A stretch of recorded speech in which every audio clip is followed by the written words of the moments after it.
O título da lição de hoje é Arrependimento e Conversão.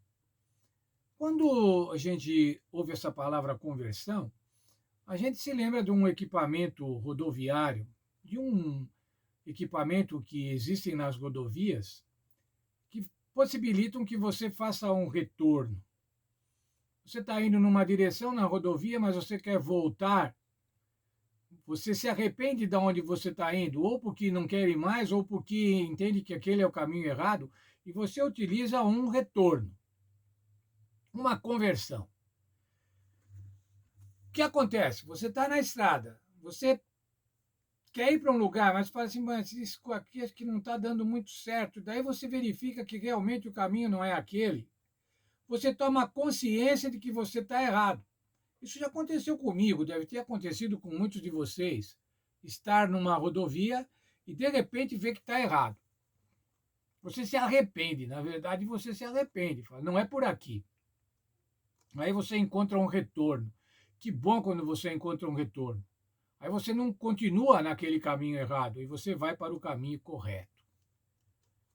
Com relação à nossa vida espiritual, irmãos, é mais ou menos assim. Você toma consciência do pecado, você toma consciência que está no caminho errado e daí você retorna. Veja a pregação de João Batista. João Batista, que foi o precursor do Senhor Jesus Cristo. Lá em Mateus, no capítulo 3, os versos 1 a 8, a gente vê a pregação de João Batista. Ele diz assim: arrependei-vos. Arrependei-vos dos vossos pecados. Ele estava pregando para o povo hebreu. Mas ainda, confessem os pecados. Veja, arrepende-se, confesse e agora se batize. Mas ele estava falando para o povo em geral, mas ele estava falando para uma categoria de pessoas especiais, religiosamente especiais, eram os fariseus e os saduceus. Os fariseus e os saduceus, eles eram religiosos. Eles se envaideciam de serem filhos de Abraão. Eles se julgavam melhor do que os outros. Entretanto, eles se envaideciam de ser filhos de Abraão, mas não tinham as obras de Abraão, que eram as obras da fé.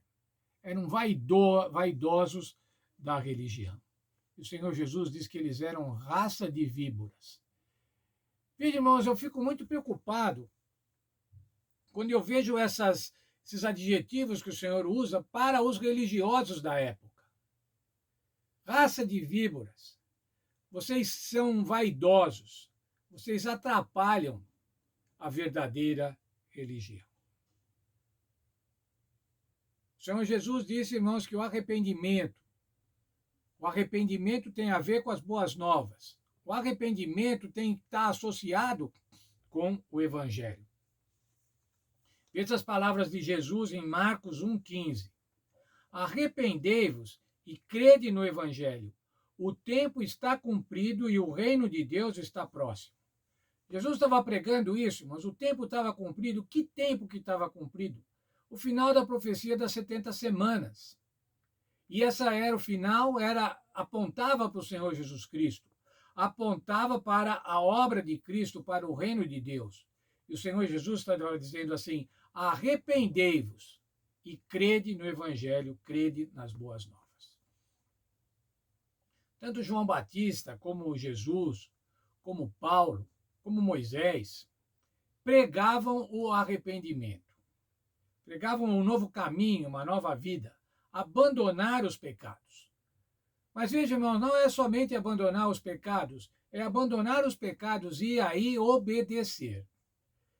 O texto de Deuteronômio 15, verso 5, diz assim: ouvir diligentemente a voz do Senhor teu Deus, para cuidardes em cumprir todos esses mandamentos que eu hoje te ordeno.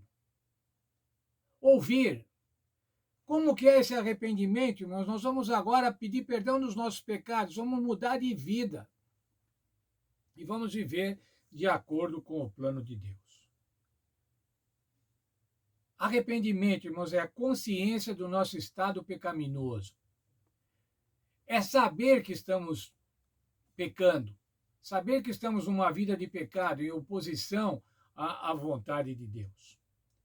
No discurso de Pedro, no dia de Pentecostes, o primeiro discurso cristão evangélico dos apóstolos, O apóstolo Pedro pregou. Ele falou sobre o Senhor Jesus Cristo e ele falou assim, concluindo o seu sermão: esse Jesus que vocês crucificaram é o Cristo, o Senhor. E a hora que aconteceu isso, irmãos, a hora que aqueles homens tomaram consciência da gravidade da falta que eles tinham feito, da gravidade do pecado, eles perguntaram: que faremos, irmãos? Isso está no livro de Atos, no capítulo 3, no verso 37. Que faremos? Pergunto eu, que farei? Que fará cada um de vocês quando derem conta de que somos pecadores e que nos arrependemos e que precisamos do perdão? Veja só o que faremos. Qual foi o conselho que Pedro deu àqueles seus patrícios que queriam saber o que fazer para ser perdoados? Verso 28 de Atos 2. Arrependei-vos e cada um de vós seja batizado em nome de Jesus Cristo para perdão dos pecados e recebereis o Espírito Santo. Veja, irmãos, que maravilha de solução. Arrependei-vos, sejam batizados e vocês vão ter os pecados perdoados. Pecados perdoados, apagados, deletados. Por conta do quê? Por conta do Senhor Jesus Cristo, no nome do Senhor Jesus Cristo. Mas não basta isso. Não é só isso. O que vai acontecer ainda? Vocês vão receber o dom do Espírito Santo. Para que é que vamos receber o dom do Espírito Santo? Agora, irmãos, é para não pecarmos mais. Ou para termos muito mais dificuldade para pecar. O Espírito Santo vem para nos ajudar, vem para fazer com que a gente tenha uma vida de acordo com o plano de Deus. Vem para nos lembrar de obedecer e vem para nos dar força para obedecer.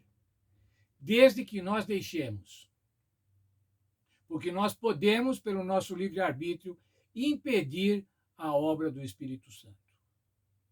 Nós podemos, pelo nosso livre-arbítrio, não nos arrepender, não nos converter. Vivemos de acordo com o plano de Satanás. Vivemos para a carne. Mas o Senhor Jesus diz assim: você pode se arrepender. E se você se arrepender, os seus pecados vão ser perdoados. Que maravilha, irmãos, ter os pecados perdoados. Por quê? Por causa do amor de Deus por nós e por causa da intercessão do Senhor Jesus.